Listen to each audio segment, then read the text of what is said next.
Well, Allam Ahmed is director of the Middle Eastern Knowledge Economy Institute. He joins us via Skype now from London. Thanks very much for being with us. So just give us your perspective on what is at stake here for the aid that goes into Afghanistan and how dependent its economy has been for 20 years now, even longer. Thank you very much. The economy of Afghanistan is almost very unique in the fact it depends almost entirely on international aid for the last many years. And the situation is extremely serious, in my opinion, because Afghanistan is facing decline in the number of donors who are willingly putting forward their pledges, some of them for 1 year, some are for few years, to help Afghanistan. Is already reduced from 15 billion US dollar back in the 2016-17 to now they are pledging 12 billion US dollar.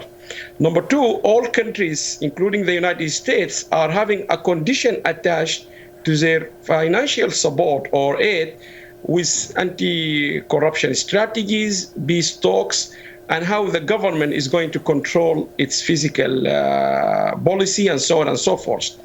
The World Bank is also putting lots of conditions for Afghanistan to commit to reforms, human rights, peace dialogue, and so on and so forth.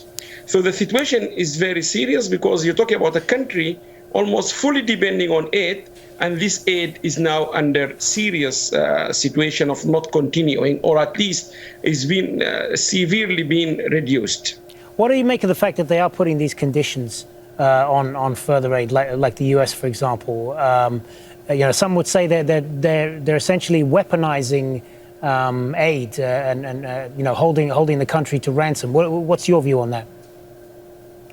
My view is that, unfortunately, the West, including my country here, the United Kingdom, is really shattered with the fast-moving episodes on the ground of Afghanistan. Even our chief military personnel here, he said that in the last interview I watched him, the situation is really unfolding, is changing very rapidly.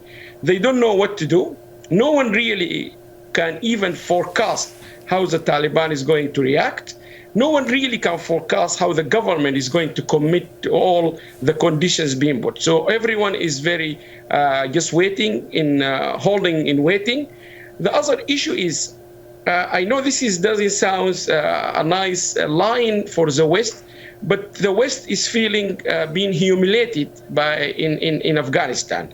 After 20 years, nothing is being achieved. Yes, millions of girls have been to schools, which is a very good result, but they can see that the Taliban are now marching on the street in parading as victory. They have succeeded to come back and holding Afghanistan again. So that humiliation feeling in the mind and heart of many of the Western leaders is making them shaky on what to do with Afghanistan. Remember, we went to Afghanistan to try to reform that country under that war, which we call it global war on terror, and we haven't achieved that. People now are talking about how secure we are now after the Taliban are back. So the third issue is all these countries, including the United States, the United Kingdom, Germany, they are all financially struggling.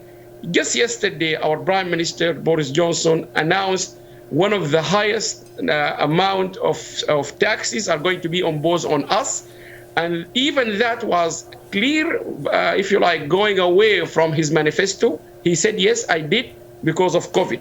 COVID is affecting all economies, US, UK, and others. So they are very reluctant to try to commit to any financial support really to Afghanistan. Okay. We're gonna have to leave it there, unfortunately, but we appreciate you talking to us. Good to get your thoughts on this, Allam Ahmed. Thank you.